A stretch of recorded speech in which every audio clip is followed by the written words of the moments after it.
Here, too, the mission is being flown. None the less real for being in the minds and hearts of these men behind. Ask anybody who's been to a field in England, or anywhere else our bombers are based, and he'll tell you that there's drama here, too. Waiting to see who's coming back. To watch them, you might not realize how tense these ground crews are. But they are tense, and plenty worried. In Air Force talk, this waiting is known as sweating out the mission. These men know the flight plan.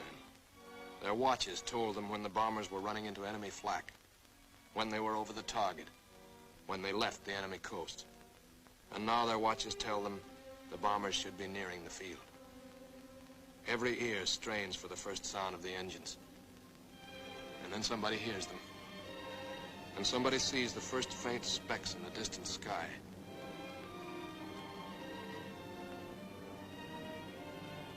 Every face turns to see and count.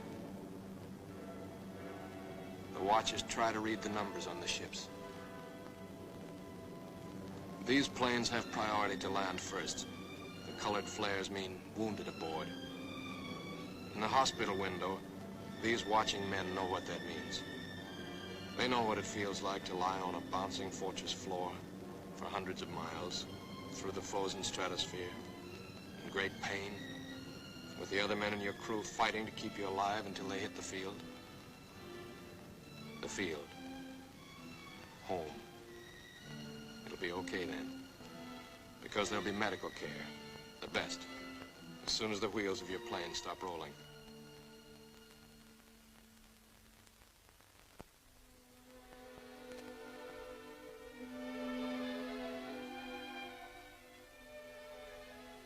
Head wound. Concussion. 20-millimeter cannon shell exploded in his radio compartment. Shock. Internal injuries. He'll be all right, though. Flak burst scattered flying shrapnel. He's full of steel splinters. This pilot's leg is not a pretty sight. Neither are the docks at Wilhelmshaven. These men will all get the Purple Heart. And this man, too, posthumously.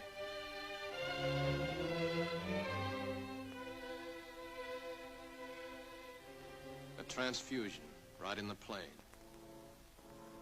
This gunner's too weak to be moved.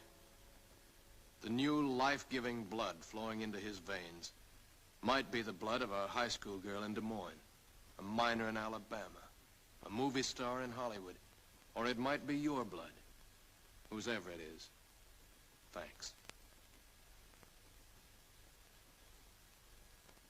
36 planes left this field this morning.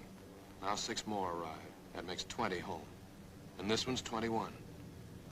More wounded aboard.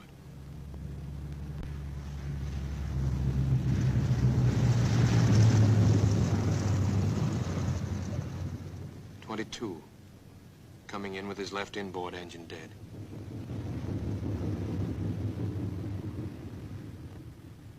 .23, with a feathered prop on his left outboard engine. .24, Southern Comfort, with a chunk of tail gone. .25, they flew home on their luck. .26, not a scratch. The control tower learns that 2 more landed at a British field to the south. 1 a crash landing, crew safe. That makes 28. 29. A rough landing, but her pilot's badly hurt. It's a wonder he brought her back at all. 29 planes back, so far. 29 out of 36. Our losses were heavy, but the enemy's were far heavier. We destroyed a German aircraft factory, a rail junction, submarine pens, docks and harbor installations. That's specific, known damage. But who can tell the number of German torpedoes that will not be fired, the number of our convoys that will get through now, the soldiers and seamen's lives that will be saved, or the battles that will be won instead of lost? because of what these bombers and airmen did today.